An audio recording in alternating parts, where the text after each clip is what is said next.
The vast expanse of Nevada's Badlands stretches endlessly to the horizon. Hidden within these mountain strongholds are some of America's deepest and darkest secrets. Secret aircraft and the other legends of Area 51. Among these sandstone canyons today, there's a new glimmer of truth. Shrouded in mystery, it's a story that demands to be told. These are the witnesses of one of America's most unusual UFO encounters in history. Navy veterans and a band of brothers that want you to know that what they witnessed is real. This is their story. Petty Officer Jason Turner served aboard the USS Princeton in 2004. His personal conviction for democracy and patriotism guides him in his search for the truth. This is an actual event that happened, and I witnessed it. Aviation tech Patrick Hughes, a USS Nimitz veteran, he speaks for his shipmates who choose to remain silent. I'm one of those who has to see to believe, and obviously I've seen the evidence of this, so it exists. Top Gun Air Intercept Controller Kevin Day and Fire Controlman Gary Voorhees, both from the Princeton, served together in the ship's Combat Information Center. They saw them first, whatever it is they are. They wanted to show themselves, whatever they were. I don't think they wanted anything really to do with us. They were literally breaking the laws of physics in my eyes. These sailors are here for truth and vindication, and their story goes back over a decade to a time and place that marked a departure for all of them, both in their Navy careers, but also in their knowledge of the limits of man's technological understanding of our world.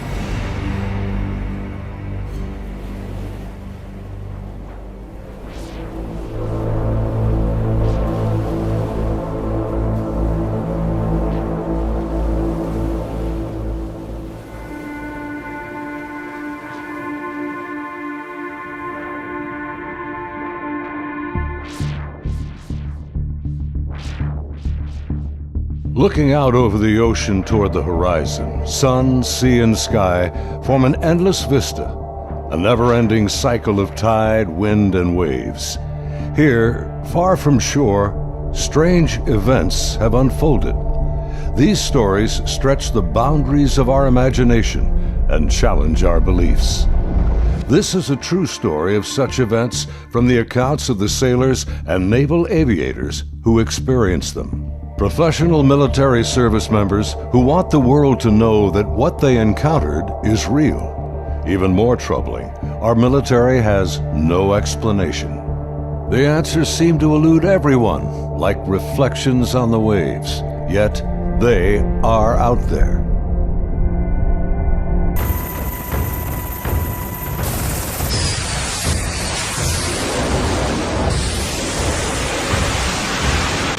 November 10th, 2004. 90 miles southwest of San Diego, California, in the Naval Operations Area, the Nimitz Carrier Strike Group and her complement of warships and the aircraft of Air Wing 11 are conducting a routine 2-week training exercise. Nearby, the guided missile cruiser USS Princeton has been tracking unknown aircraft that appear and disappear from her sophisticated Aegis radar screens. The Spy 1 Bravo radar is one of the most advanced sensors ever deployed. Princeton's main role is air defense of the strike group, and Operations Specialist Senior Chief Day is in charge of protecting the airspace around the Nimitz. And my job was to man the radars and ID everything that flew in the skies. And I also sat a position called Anti-Air Warfare Coordinator, where if we ever had to go to war, I was the guy that was going to launch the missiles and kill shit. In addition to that, I was the Air Intercept Controller. When the Super Hornets take off the carrier, I'm the guy that takes control and takes them to the fight and gets them home safe.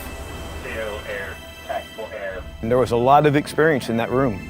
The captain had 28 years, I had 18 years. And the Aegis ship is our newest weapons system afloat. It's got the Spy 1 radar system, phased array radar system, and I was an expert on that. Inside the Combat Information Center, Chief Day's attention is focused on a group of unknown aircraft on the Spy 1 screen. He's trying to identify them. I was on watch, and we were probably 100 miles, I forget how far exactly that day we were, off the coast of San Diego southwest, kind of off the coast of Mexico, Baja. And I started to notice these weird tracks that were popping onto my radar coverage right about on San Clemente Island. And the reason why I say they were weird, because they were appearing in groups of 5 to 10 at a time, and they were pretty closely spaced to each other, and they were 28,000 feet going 100 knots tracking south. And in the back of my mind, I'm thinking, that's kind of odd. I mean, I don't know anything that flies like that. They weren't on the comm air routes, the commercial airline routes. I wasn't really that concerned about them. I didn't consider them hostile for any reason at all. Another watch or two, as I'm watching, the same formation appeared again. And over the course of 3-4 days, it probably counted up to that point, groups of 5 to 10 at a time. There were probably 50, 60 tracks by then. Today, Kevin and Gary are still looking for answers. They've known each other for over a decade since their Navy days. Gary was a third-class petty officer and fire controlman back then. I worked on the Aegis computer system on a CG-59 guided missile cruiser, the USS Princeton. I'm in charge of CEC and data recording and maintaining and operating all the mainframes that run the system. They're both becoming increasingly frustrated in their attempts to ID the strange aerial objects, which have no transponders and fit no known flight profiles. The guys that work on the Spy 1 Bravo radar, they had come across and said they needed to take the system down for recalibration because they were getting clutter or ghost tracks, and they needed to recalibrate to get rid of them. Then once they did finish all that recalibration, bring it back up, the tracks didn't disappear. They were still there, but they were actually sharper and clearer. They were doing diagnostic tests on everything we had to make sure it was not a system malfunction. And it turned out that it wasn't. These were actually real objects. I had the highest spy track quality possible on these contacts. In this situation, I actually started recording on all 4 tapes at the same time. That way, it was a one continuous loop, and I was just replacing them as they were, becoming full. We failed utterly to identify these things. It didn't meet any of the parameters for anything that was known. In some cases, they seem to descend from space and then suddenly plunge to near sea level in seconds. Coupled with the unidentified nature of the craft and lack of clearance, these extreme flight observations are very troubling to the crew assigned to protect the carrier group from aerial threats. Sunday, November 14th, morning. The Nimitz deck crew is busy launching FA-18F Super Hornets, helicopters, and E-2 Hawkeye early warning planes. The mission? Simulated air defense, or ADEX training over the Pacific. The winds are calm, the skies are clear, a near-perfect day for flying.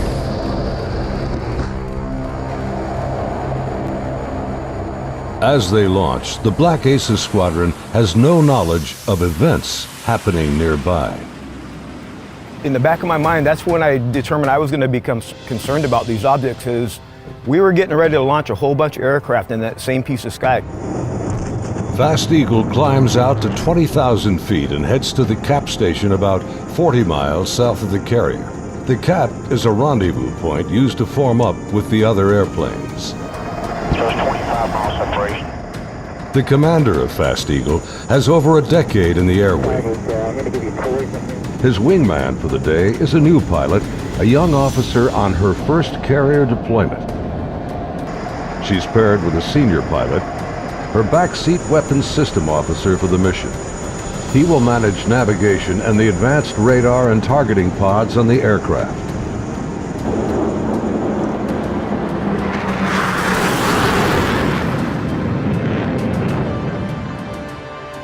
Overhead, an E-2 Hawkeye from the Wallbanger Squadron is on station directing the aircraft. Banger provides eye-in-the-sky command and control during carrier flight operations. Back in the Combat Information Center on Princeton, the mysterious objects are back. And today is the first time Senior Chief Day has jets in the air that can intercept the mysterious aircraft. Seeing these contacts, Captain Smith orders me to intercept one of them. So I went back to the console. I picked the closest one that was to us, and I had intended to let the Hawkeye do the intercept because they already had control. It was just easier. Day briefs the captain, and they agree to send the Hornets. The air intercept controller aboard Princeton, call sign Charlie, radios the Hawkeye and takes control of Fast Eagle. Banger, Charlie. Charlie's a banger, good. Banger, Charlie. Do you hold unknown air contact, bra, 270-48, 28,000 feet, bogey. Charlie, banger, negative. Radar picture is clean. The E-2 radar operators have been frustrated in their attempts to get a radar return on the unknown aerial target that Princeton is tracking. Even with their 24-foot radar dish, they can't get a lock on the object. Banger, Charlie. Transfer Fast Eagle flight to Charlie Control, button 13. We have a real tasking for them. Charlie, banger, roger. Fast Eagle, Charlie, stand by for real tasking. Charlie, Fast Eagle, send it. We vector towards that position in the sky, and real quiet on the radio. I'm just giving them bra calls, which is bearing range altitude, to these unknown bogey group. And basically I'm just telling the air crew where the object is, the bearing from them, and the range from them, and the altitude, so they can drive towards it. Contact bra 270-41, 20,000 feet, bogey, snap, 270, over. Roger, bearing 270, 41 miles. 100, go trail. 100. Stay 12,000 pounds. Clean, do you have it? I'm trying to get a track on it now. They sent link 16, but my radar picture is clean. The next radio call takes everyone by surprise. Fast Eagle 110, say loadout. 110, what's your weapons loadout? Yeah, the tactical action officer, the TAO, jumps on the radio. Her name was Lieutenant Elders, and she just point blank asked the Fast Eagle flight if they were carrying any type of weapons. And there was a stunned pause on the radio. Wings clean, Princeton. We just have CADAM training missiles, and they're not coming off the rail. We're in an exercise environment, and the last thing we wanted to do is start shooting stuff. Now the controllers have the pilot's undivided attention. Normally, the squadron doesn't carry live ordnance when training. What do you guys think that was about? What, about the loadout? I have no idea. Maybe it's drug runners or something. Yeah, it could be. Or a lost assassin out of SoCal. I don't like this. Fast Eagle, Charlie, contact bra 160-34, 8,000 feet, bogey.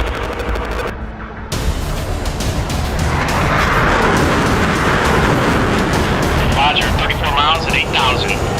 Committed, your call, continuing. As Fast Eagle approaches the target, they see nothing unusual. Their onboard radars can't get a lock on the object. Fast Eagle, Charlie, bra 160-10, 8,000 feet. Roger.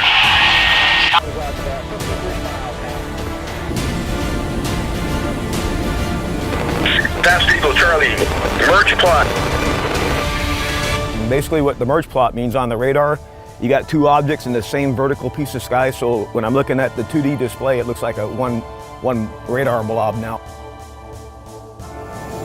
Confirm the object appears stationary. I had it at 17.7. Showing, again, basically no airspeed on it. Hey, you guys seeing us? What is that?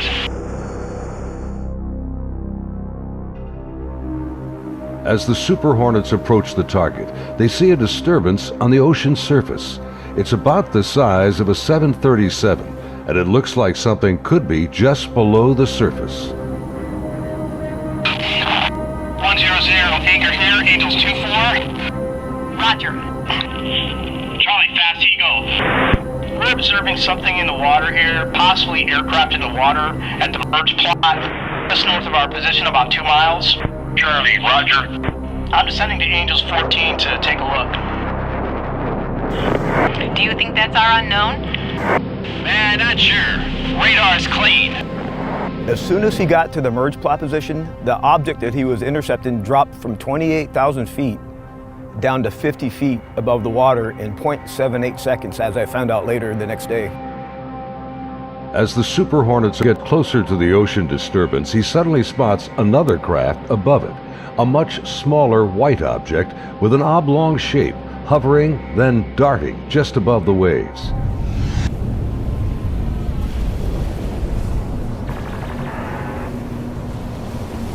The object is moving around erratically, seemingly focused on the white water.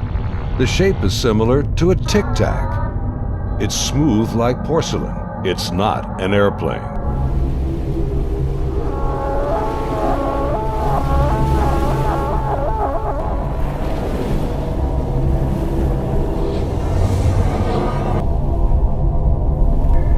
Suddenly, the object begins to rise into the air.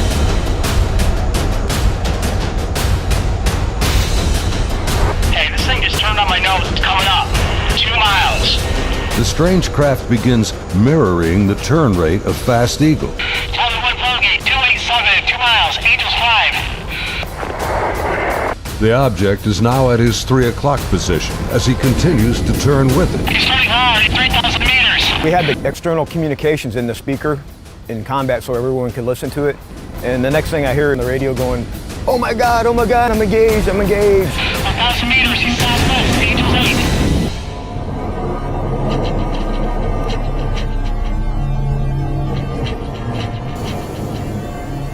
The commander is now about a mile away as he maneuvers his Hornet to get behind the unknown craft. It's about the size of an F-18, about 47 feet long, and it has no wings.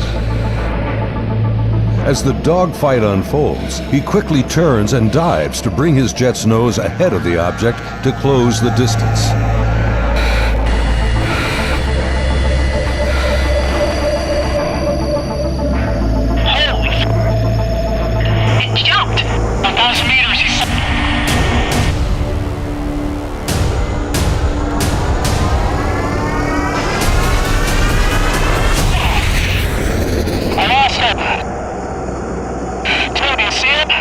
Suddenly, the Tic Tac rockets past.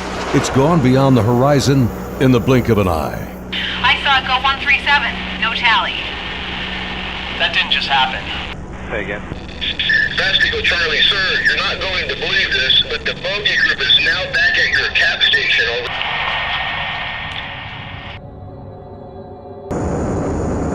Over. As Fast Eagle returns to the area of the ocean disturbance, the object is gone, and the sea is once again calm. Soon, they land on the ship.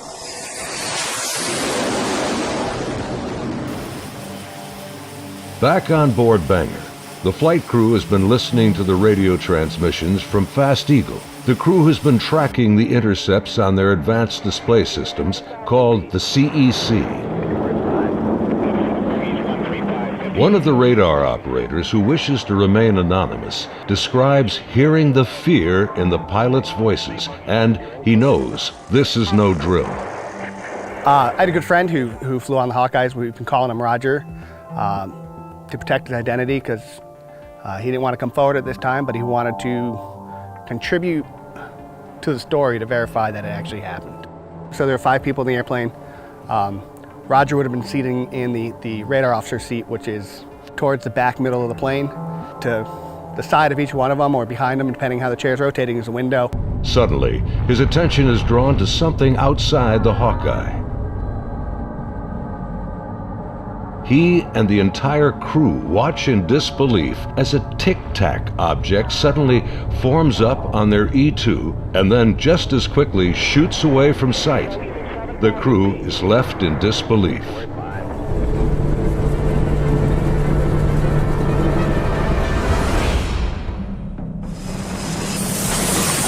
As Banger returns to the ship, the crew is shaken. The highly unusual events are troubling, but what happens next has haunted them to this day. U.S. Navy officers quickly arrive and escort the aircrew to a secure space on the ship. As the crewmen begin to take off their flight gear, an officer begins the debriefing by telling them this event did not happen, and they are given non-disclosure agreements to sign. They are warned to never discuss this event again. Again, we're preparing for the air defense exercise. So now we got all the squadrons launching off the carrier because they're all up going to do their functional check flights. Senior Chief Day watched in disbelief as the Tic Tac UFOs reacted to the incoming fighter jets. All the objects in the sky, they all dropped out of the sky from 28,000 feet down to 50 feet. Based on the Spy 1 Bravo radar system, the object descended at over 24,000 miles an hour. It was unbelievable because normally what would happen if a normal aircraft did that? First of all, it would fly apart. It wouldn't be able to withstand the G-forces, and there would be multiple sonic booms. It would be boom, boom, boom, boom, boom, boom, boom, boom, boom, and this did not make any sonic booms. From what I observed, I saw that it went from, right around between 25 and 30,000 feet down to sea level and below sea level.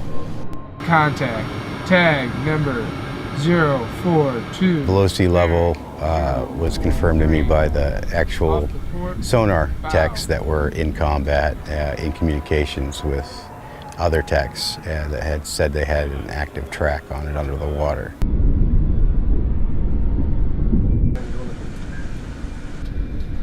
They're talking with their sonar guys on the sub that was with us, and I mean, I was told directly that it did go underwater. It went from being in the air to underwater. From what they were saying, it was going averaging about 500 knots under the water. So it did slow down when it hit the water, but it didn't affect it inertially. After the intercepts, both Kevin and Gary climbed up to the ship's bridge wing to get a better view of the objects through the binoculars. We go up to the bridge wing and look at them through the big eyes, which is heavily magnified binoculars that are out on the bridge wing of the ship. Even when I was off watch, I was usually up in combat anyway, and I was sitting at the console. I just picked the closest object to us, and I got the relative bearing from the ship, slave over to the relative bearing of about the right altitude, and saw this white light in the sky. The movements were smooth to erratic. They just moved from one point to another. It was always a very sharp and clean movement. It always felt like a constant speed, not like speeding up. Just it needed to go to that point, and it decided to do it at this speed. And then it would just go from nothing to the speed they were going to go, and then stop at the next point. Meanwhile, back on the Nimitz, aviation tech Patrick Hughes is working to secure the classified data recorders from the Hawkeye that encountered the Tic Tac. We pull out their hard drives. We call them RMCs. We call them bricks because they physically heavy like a brick. But they contain the software to run the airplane. And they also record a lot of the data that the aircrew sees during the flight. So we take the removable stuff, we take it out, we go downstairs, back to our shop. Patrick's job involves tracking the chain of custody of the hard drives. Then we open up the safe, put them in the safe. We've got tracking sheets so we know what RMCs are on what airplane. We know who signed them out, who put them in the airplane, who took them out of the airplane. As he gets ready to wrap up the mission, there's a knock on the door.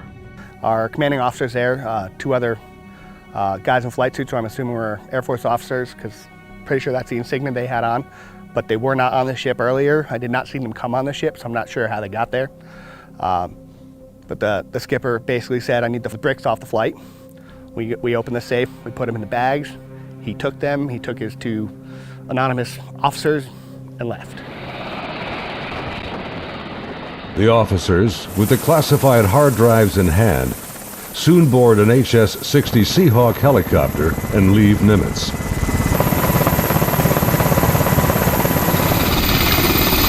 Soon thereafter, Petty Officer Voorhees has his own visit by unknown officials on the Princeton. Once they landed and everybody got off, then about maybe 20 minutes later, I got called in to have all my data recording tapes turned over. And then also told that I needed to reload CEC because it had been wiped. So it was, so I turned over all the tapes, and then they also said if there's any even blank tapes to erase anything else that's in the shop. Well, they were plainclothes people that came aboard on the helicopter.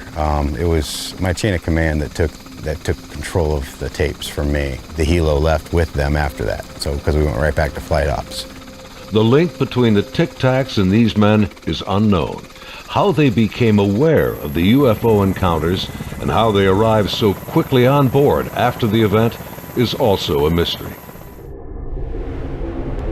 The video you are now watching is the actual gun camera FLIR footage of the Tic Tac taken by a later flight. This is the first video ever released by the US government showing military planes engaging UFOs. The advanced targeting pod, known as ATFLIR, works in both TV mode and infrared mode. The film reveals no control surfaces, no exhaust plume, a uniform heat signature, and no visible means of propulsion. Gary and his shipmates saw the FLIR film on their consoles and on the secret LAN aboard the Princeton. It was a much clearer video. You could see the shape of the ship. You could see it, moving. I tried to go and get a disc to come make a copy of it, and by the time I got back, it was already off of our hard drive, off the secret LAN. No access to it whatsoever. Petty Officer Jason Turner also saw a much higher resolution version of the FLIR film showing strange appendages extending from the object. But it did have some protruding at the bottom of it. I couldn't tell if they were curled back or straight down. Jason says the video was approximately 10 minutes in length and much longer than the video that has been released. I saw this video playing and I'd ask him, is this what we're training, or what's part of this training that we're going through? And he said, no, this is real life. And when I saw it, it was a very clear image, a very clear video, and this thing was going berserk, like making turns, like it's incredible. The amount of G-forces that it would put on a human that this thing was doing. The jets were like trying to trail this thing, and it would just run off and leave them. It would just gone, and then it would come back, and then you would see it, and then it made a maneuver, like they were chasing it straight on. It was going with them. This thing stopped, turned, and just gone. That's the only way to describe what it looked like. Dude, this is a fucking drone, bro. There's a whole fleet of them. Look on the ASA. My gosh. Just 11 years later, fighter jets from USS Roosevelt filmed this anomalous object in 2015. Well, if there's anything, it's rotating. Like the Nimitz encounter, they too were conducting routine training when fleets of UFOs were encountered by the pilots. The Nimitz encounters remained cloaked secrecy for over 13 years. The first-hand testimony about UFO sightings is practically unheard of from military service members.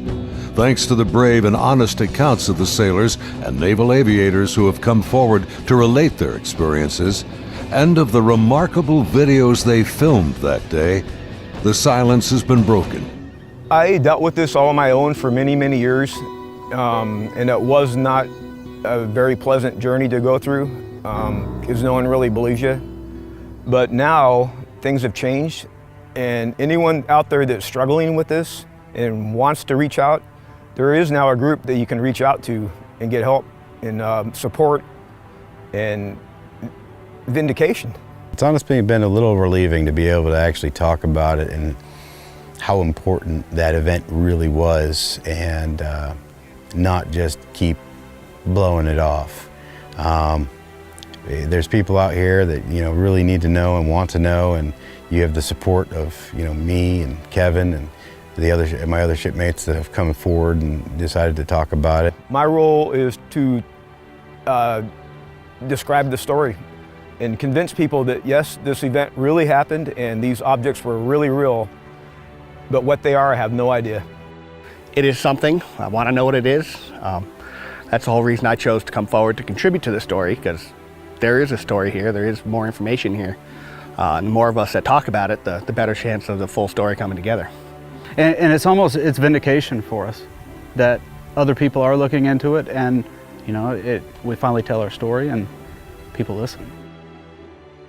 As we strive to understand these encounters and come to terms with what they mean, there's something far beyond the horizon and the limits of our comprehension waiting for all of us.